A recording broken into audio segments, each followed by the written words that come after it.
I sold your house. My mother-in-law's smug voice crackled through my phone. Julia needs a proper home to start her life with Daniel, and you clearly don't deserve this place. I stood in the makeshift medical tent in rural Guatemala, where I'd been volunteering for the past 3 weeks, and felt an odd sense of calm wash over me. After 8 years of marriage to Daniel, Margaret's attempts to undermine me have become almost predictable.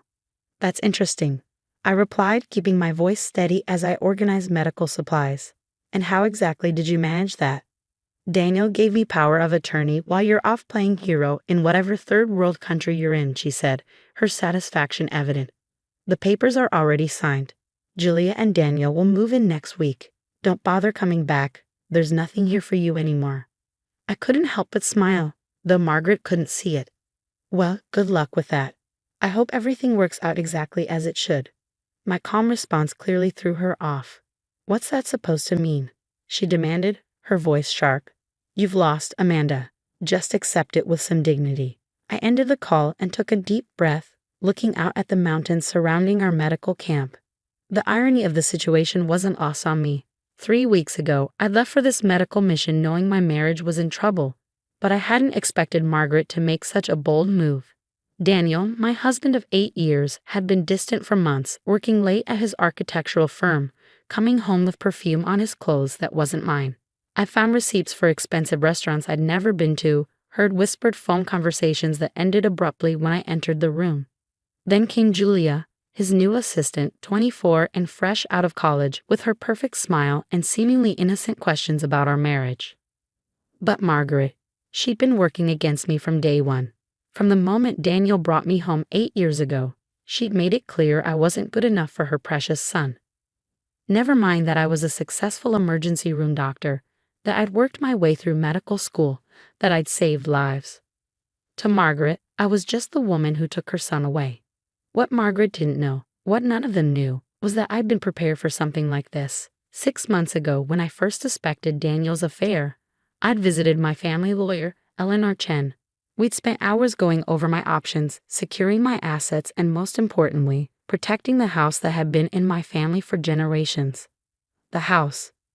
My grandfather had built it with his own hands in 1960, a beautiful Victorian-style home overlooking the city. He'd passed it down to my father, who'd given it to me when I finished medical school.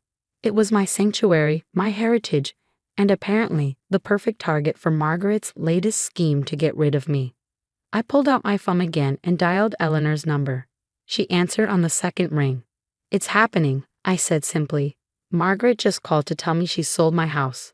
Says Daniel gave her power of attorney. Eleanor's laugh was sharp and satisfied. Did she now? And I assume this power of attorney document materialized out of thin air, since we've had Daniel's actual power of attorney locked in my safe for the past 5 months. Apparently so, I replied, feeling a wave of gratitude for my lawyer's foresight. She says the papers are signed and Julia's moving in next week. Well, Eleanor said, and I could hear her typing in the background. I've just sent emails to the police, the county recorder's office, and RPI. Any attempt to sell that house without your signature is fraud, and we've got everything documented. Would you like me to proceed with pressing charges? I thought about Margaret's smugness, about Daniel's betrayal, about Julia's innocent act. Yes, I said firmly. It's time they learned actions have consequences. Consider it done, Eleanor replied. And Amanda. The security cameras we installed caught Daniel bringing Julia to the house last week. The footage has been added to our documentation. I closed my eyes, feeling a mixture of pain and vindication. Thank you, Eleanor. Keep me updated. After hanging up, I walked back into the medical tent where my team was preparing for afternoon rounds. The work here was real, meaningful, far from the drama Margaret was trying to create. I come on this mission not to run away, but to remind myself of who I was beyond Daniel's wife or Margaret's target. Dr. Santos, my colleague, looked up from a patient chart. Everything okay, Amanda? You look like you just got some interesting news. I smiled, thinking about the storm that was about to hit back home. Just my mother-in-law being her usual self. Nothing I can't handle. Ah, family drama, he nodded knowingly. Sometimes the best medicine is distance. And documentation, I added, making him laugh. As I turned my attention back to our patients, I couldn't help but wonder what Margaret's face would look like when she realized exactly what she'd done. The house wasn't just protected legally, it was part of a historic trust, meaning any sale would have to go through a board of trustees. Trustees who, coincidentally, included Eleanor and my father's oldest friend, a retired judge. Margaret thought she was finally getting rid of me, giving my home to Daniel's young mistress. Instead, she was about to learn a valuable lesson about underestimating the wrong person. I almost felt sorry for what was coming. Almost. 2 days after Margaret's call, my phone started buzzing with frantic messages. I was suturing a young boy's arm when the first wave came through. Amanda, we need to talk right now. Daniel. This is ridiculous. Answer your phone. Margaret. You're making a huge mistake. Unknown number, probably Julia. I finished the sutures, carefully bandaged the wound, and stepped outside the tent to check my voicemail. Eleanor had left a message that made me smile. The police just arrested Margaret for attempted real estate fraud. She tried to file forged documents with the county recorder's office.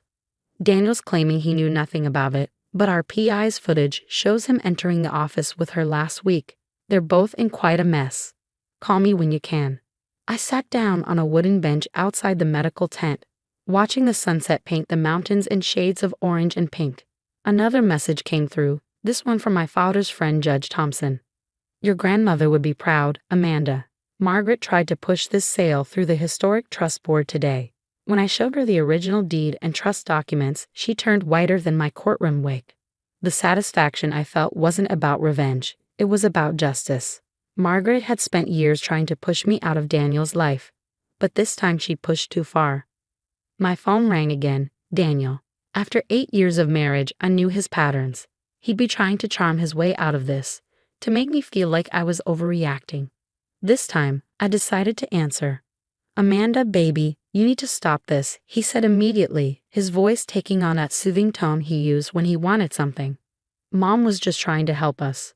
Julia and I. We're in love. Can't we handle this like adults? I watched a hummingbird dart between flowers as I replied. Like adults? You mean like how you adultly had an affair with your assistant? Or how you adultly let your mother try to steal my family home?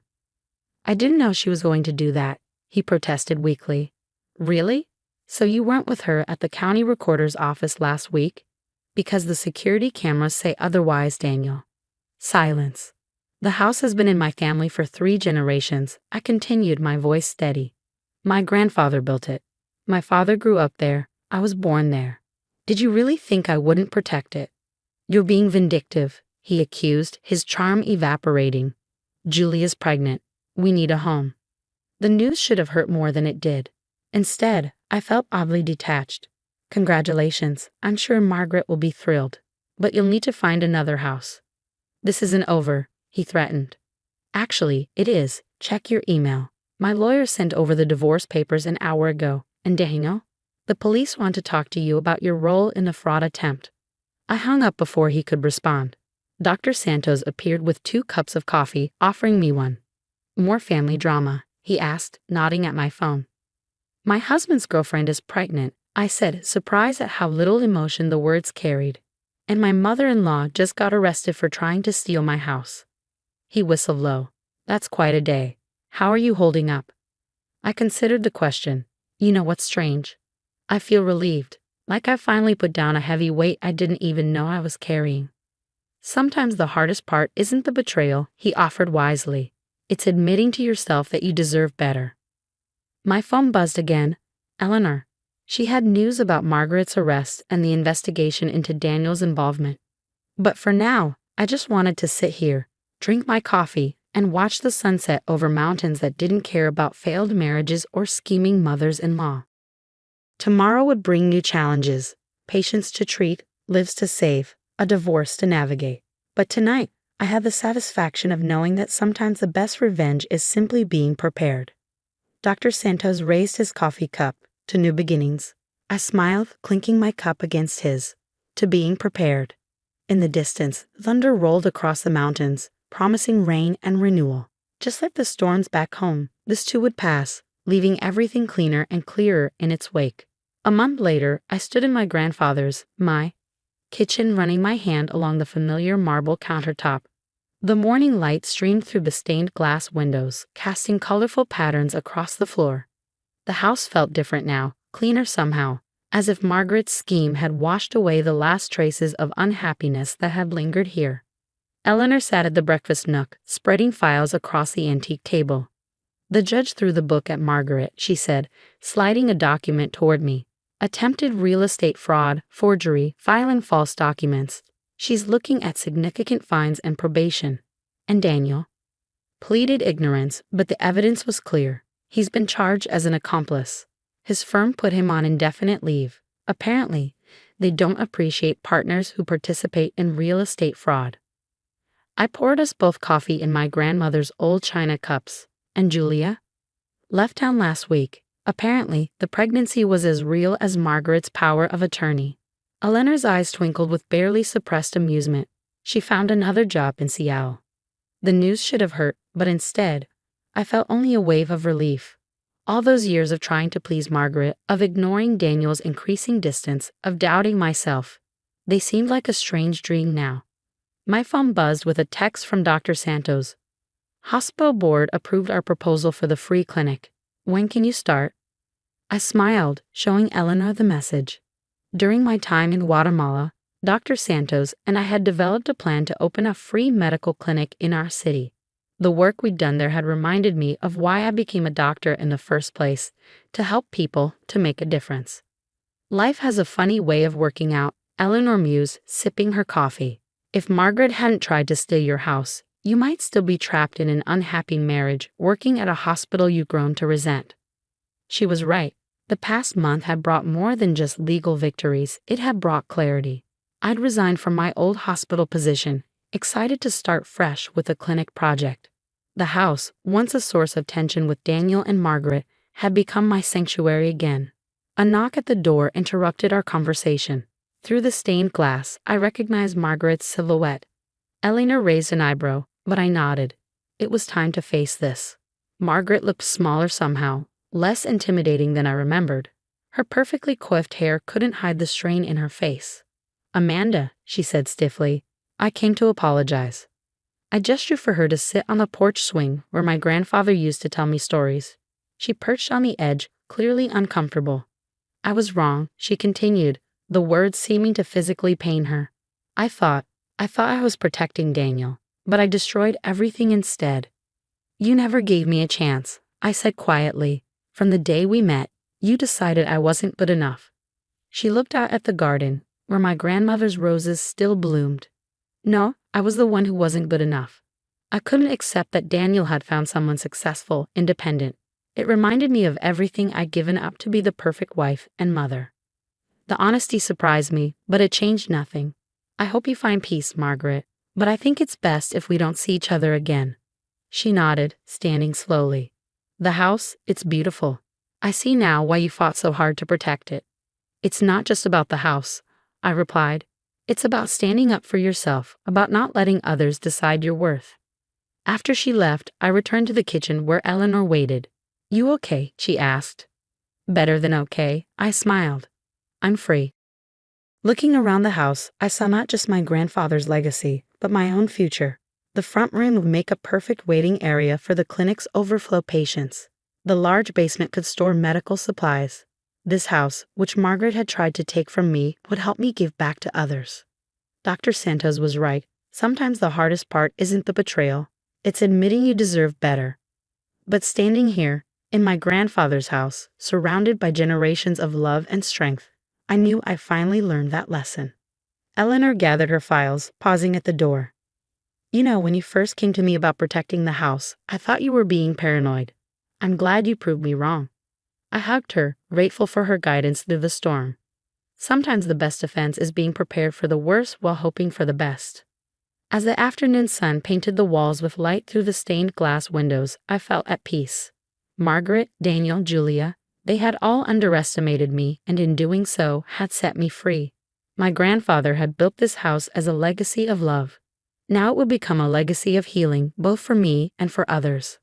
Sometimes the best revenge isn't revenge at all. It's living well, on your own terms, in a house built with love and protected by wisdom.